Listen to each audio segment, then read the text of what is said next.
When you take on preservation, it really isn't for the faint of heart.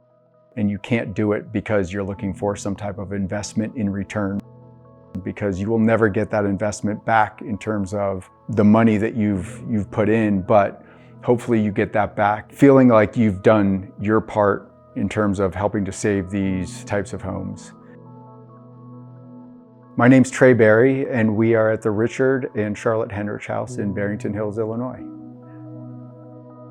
The architect of the home is Edward Dart, and the home was designed in 1962, and it was completed in 1964.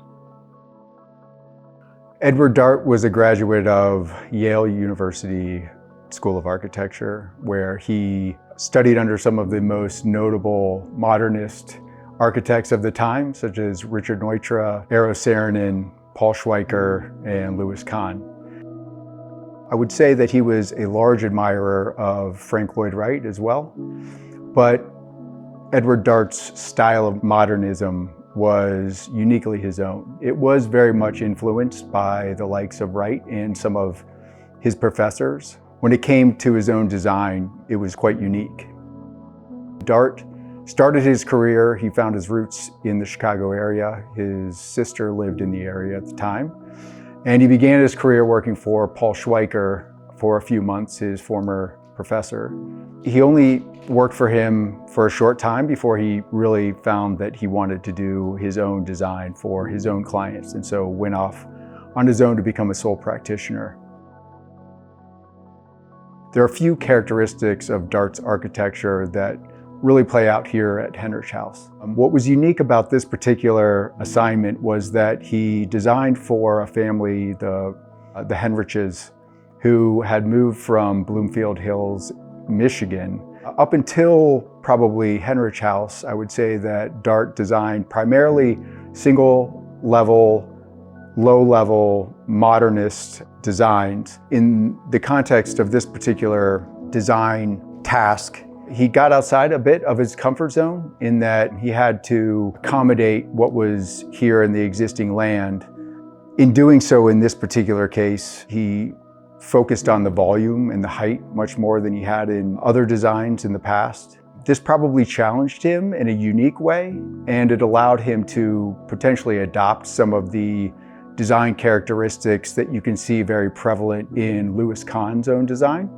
So for instance, you'll see large expanses of Chicago common brick with very few fenestrations. And you'll also see these large brick piers here where they expand up to 3 to 4 stories, and they're then capped by poured-in-place concrete tops, which act as brise soleil, so to speak, where the windows are recessed inward, and then the brise soleil acts to prevent sun from penetrating deep into the home in the summer months, but then in the winter months allows for the solar accumulation of heat in the interior. Dart had a rather prevalent career in the Chicago area, where he designed around 50 or so single-family homes. But he was also quite a prevalent designer of churches in the area, of which I think 25 were designed and then built by Dart as kind of the head architect. His career, unfortunately, was cut a bit short in the 1970s when he died prematurely, but through his sole practitionership, there were approximately 80 buildings that were constructed under Dart's design. With respect to how we came into possession of the home, this was in approximately 2020. We had been living in the city at the time and looking to maybe get outside of the city and the surrounding suburbs with our family. We had friends that had suggested this particular home about a year before. Unfortunately, at that time, we weren't really not in the cards in the context of we weren't really ready to get out of the city, but also the price point at that point was just not within our reach. Fast forward to around February of 2020, the house had then come back onto the market. I received an alert that it had come back on at a significant price cut. We took advantage of the fact that it was then being shown that first weekend. And as soon as we walked in the door, I would say that it just drew us in. We knew that if there were any places that maybe would be an alternative to the home that we had in the city, this would seem like the right place for us. When we acquired the home, it was in remarkable condition in the sense that much of it was original. The prior owner who we purchased it from did do some renovations to the primary bedroom, the bathrooms, and the kitchen.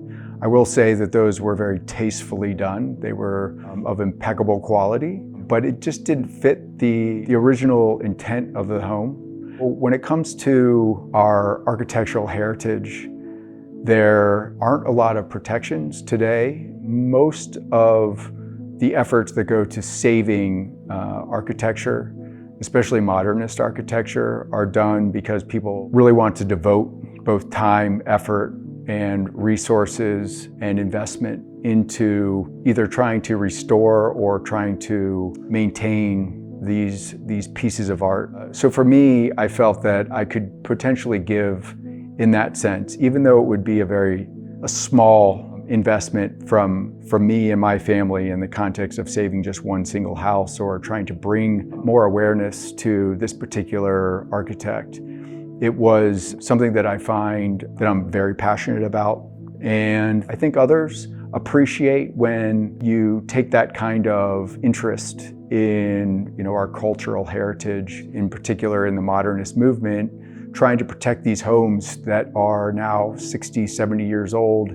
They're aging quite a bit. Many of the materials and the innovative maybe ways in which those materials were used were very unproven at the time. And so some of those are not playing out in terms of how time is being a bit unkind to those adventurous uses of material.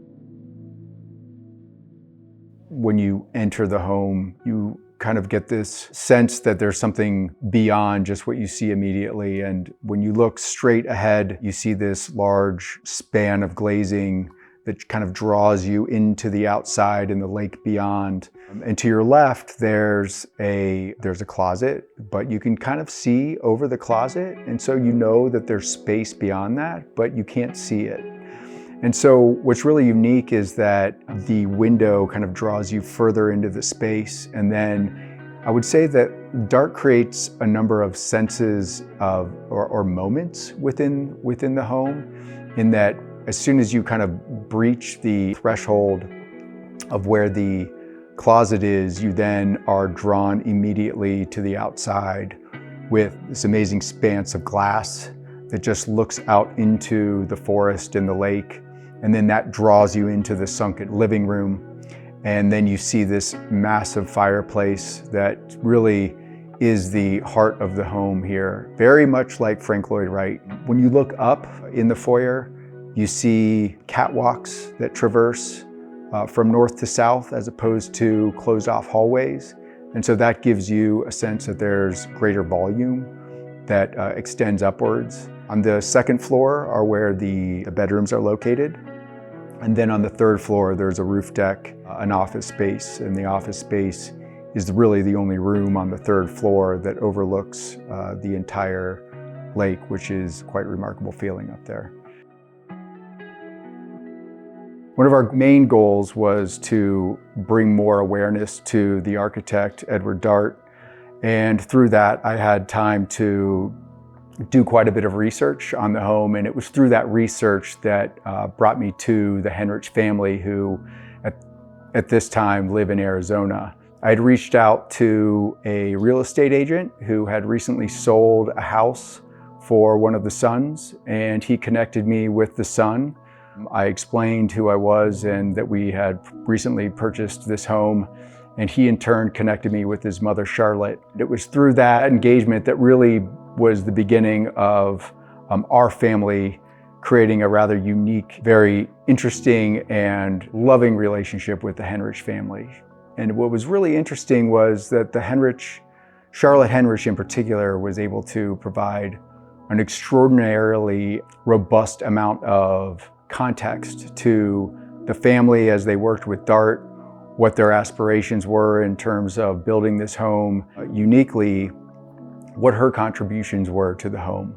In the context of what Charlotte had provided us in terms of her contributions, she was the one who chose all of the fixtures. She chose the Japanese and Italian tile that went into the bathrooms, all of the textiles. She explains the story in which she was observing the building of the stairway to the third floor and noted that it was to be completely covered in the brick. She felt that this was a bit too harsh and asked Ed Dart whether she could introduce a stained glass window within that space. The next day, Dart brought over a number of colored glass tiles, and so she worked with Ed to arrange those tiles, which now find themselves in the position that they are today, just bringing in much more interest into that space. And you get this wonderful light that comes in during the sun setting each day that penetrates through that stained glass and just gives a unique and warm feel to the entire space. Living in this home is quite remarkable. What's really unique is that the home was designed for family living. The Henriches had 2 sons of their own. And so when Edward Dart began to design this, he did it for them. He designed the primary spaces, such as the living room that we're in, the kitchen, the dining room, but he also has the secondary spaces, such as where the children's wing is located. What we as a family do, we find ourselves spending quite a bit of time here in the living room, enjoying it. What's great about having the secondary spaces for the children is that when they're tired of being with their parents and they want their own space, then they can retreat and they can kind of get that comfort that they need. The way to decompress is kind of retreating to those areas and enjoying them on their own. I do think that they gain inspiration from their surroundings. I think that while nature versus nurture, there may be debate there, I do think the nurture part, the experiences that you have as you grow up, I do think that they play a very interesting and critical role in terms of, their development. And I do think that experience here in the home also plays out to influence the way in which they maybe create or look at the world. For me, and I would say for Maria, my wife, experiencing the changing of the seasons with this panoramic view, experiencing the light as it moves throughout the day, it's kind of an existential experience, and it never gets old, whether we're here in the living room having coffee earlier in the morning as the sun rises to the east and creates this pink hue that reflects off the lake, to in the evening when we're enjoying a fire and we see kind of the remnants of the sun setting and reflecting off the lake and the forest beyond. It's an experience that I think it's very difficult to describe. It's something that you have to immerse yourself in yourself.